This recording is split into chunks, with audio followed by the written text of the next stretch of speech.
महाराष्ट्राचे मुख्यमंत्री देवेंद्र फडणवीस आणि सोलापूरचे पालकमंत्री जयकुमार गोरे यांच्या माध्यमातून सोलापूरकरांना दिलासा देणारा विशेष निर्णय शनिवारी जाहीर करण्यात आल्याची माहिती पत्रकार परिषदेत आमदार देवेंद्र कोठे यांनी दिली.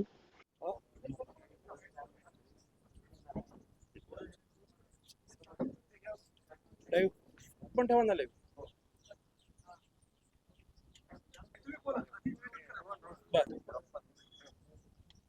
उदय सामंत साहेबांचं पण एक मनापासून आभार मानतो, कारण का ह्या सगळ्या प्रक्रियेला सुरुवात होण्या अगोदर माझे काका स्वर्गीय महेश कोटेंची त्यांचे अगदी व्यक्तिगत मैत्रीपूर्ण संबंध होते आणि काकांच्या निधनानंतर मी आमदार झाल्यावर त्यांना भेटायला गेल्यावर आमच्या MIDCचा विषय असा प्रलंबित आहे म्हणून त्यांच्या कानावरती घातलं, पत्र दिलं. त्यांनी त्यांच्या PS ला बोलून तातडीने याबाबतची माहिती घ्यायला सांगितली. सोलापूरच्या कलेक्टरशी तिथूनच फोनवरती चर्चा झाल्यानंतरच आम्हाला त्यावेळेस ती बाब कळली की तो आपला प्रस्ताव फेटाळला गेलेला आहे, कारण का अक्कलकोट रोड MIDC ही महापालिका हद्दीत असल्यामुळे ती संस्था नाहीये.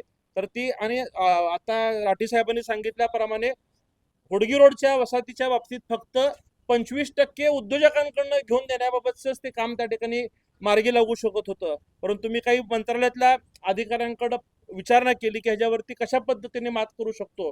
तर हे विशेष अधिकार फक्त मुख्यमंत्र्यांना आहेत आणि तुम्ही मुख्यमंत्र्यांना भेटून केल्यानंतर मुख्यमंत्री साहेबांना पत्र देताना मी फक्त एकच गोष्ट सांगितली की साहेब 100% उद्योजक आपल्या सोबत राहणार आहेत आणि 20 वर्ष इथं यापूर्वी कोणी निधी दिलेला नाही आहे, तर हे काम प्राधान्याने आपलं करणं गरजेचं आहे.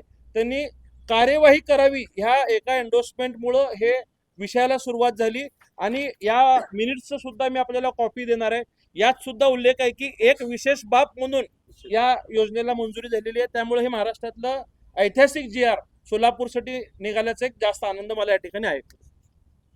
मुख्यमंत्र्यांनी पुन्हा एकदा सोलापूरसाठी गिफ्टच दिलेला आहे, उद्योजकांना एक नवसंजीवनी देणारा निर्णय आहे. काय नक्की हा निर्णय आहे, काय सांगा? वचनपूर्ती करणारा ऐतिहासिक असा निर्णय आहे. उद्योजकांच्या पाठीशी भक्कमपणे उभं राहत असताना जवळपास 1000हून अधिक उद्योजक, त्याचबरोबर 35 ते 40 हजार कर्मचाऱ्यांना मागच्या 25 ते 30 वर्षापासून ज्या वेदना त्या MIDC मध्ये होत्या त्या दूर करण्याचं काम महाराष्ट्राचे मुख्यमंत्री देवेंद्र फडणवीस साहेबांनी केलेलं आहे. जवळपास 56 कोटी रुपयाचे रस्ते एकाच वेळेस या दोन्ही वसाहतीमध्ये होणार आहेत आणि 75-25 म्हणजे 75% राज्य सरकार आणि 25% उद्योजकांकडनं घेण्याचा निर्णय बंधनकारक असताना विशेष बाब म्हणून सोलापूरसाठी हा स्वतंत्र GR काढण्यात आलेला आहे आणि हा महाराष्ट्रातला पहिला ऐतिहासिक GR या ठिकाणी आज झालेला आहे.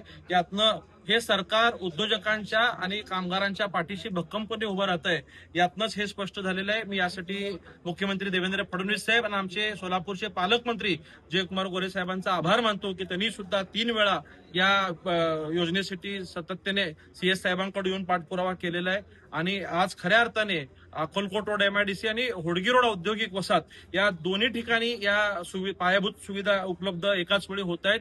एकीकडे सोलापुरात IT पार्क येत असताना सध्या अस्तित्वात असलेल्या या दोन्ही वसाहती सुजलाम सुफलाम करण्याचं काम या सरकारच्या वतीने झाल्याबद्दल मी सरकारचं मनापासून धन्यवाद. दादा, या निधीचा नेमका कशा पद्धतीने उपयोग होणार आहे MIDC? आता जवळपास अक्कलकोट रोड MIDC मध्ये 35 रस्ते आणि होडगी रोड मध्ये 9 रस्ते, म्हणजे याची लांबी जवळपास 25 ते 30 किलोमीटर आहे. म्हणजे हे सगळे मोठे रस्ते आहेत. 9 मीटर, 12 मीटर, 18 मीटर रुंदीचे रस्ते आहेत आणि हे मोठ्या किलोमीटर्स मध्ये असल्यामुळं महापालिका हे कधी या ठिकाणी इतक्या मोठ्या प्रमाणात बजेट एका वेळेस देऊ शकत नव्हती आणि महाराष्ट्रात फक्त 2च MIDC आहेत की जे महापालिकेच्या हद्दीत आहेत. एक म्हणजे सोलापूर आणि दुसरी म्हणजे सांगली. तर उद्योग विभागाला यासाठी निधी देण्याची एक अडचण होती आणि त्यातही विशेष बाब म्हणून ते दिलेलं आहे. एक महापालिका क्षेत्रामध्ये MIDC जाऊन निधी देणं हे पहिलं घटनाक्रम आहे आणि 25% म्हणजे जवळपास 14 कोटी रुपये उद्योजकांचे थेट या ठिकाणी वाचलेले आहेत. आरोग्य म्हणजे केवळ औषध नाही, तर निसर्गाच्या योग्य उपचारांनी मिळणारी खरी आरामदायक अनुभूती. सोलापूरमध्ये निसर्गोपचाराचं विश्वासाचं नाव लिमये निसर्गोपचार केंद्र. इथे उपलब्ध आहेत विना औषध उपचार पद्धती, ॲक्युप्रेशर, ॲक्युपंक्चर, कपिंग आणि मसाज थेरपी. सर्व प्रकारच्या आजारांवर निसर्गाच्या माध्यमातून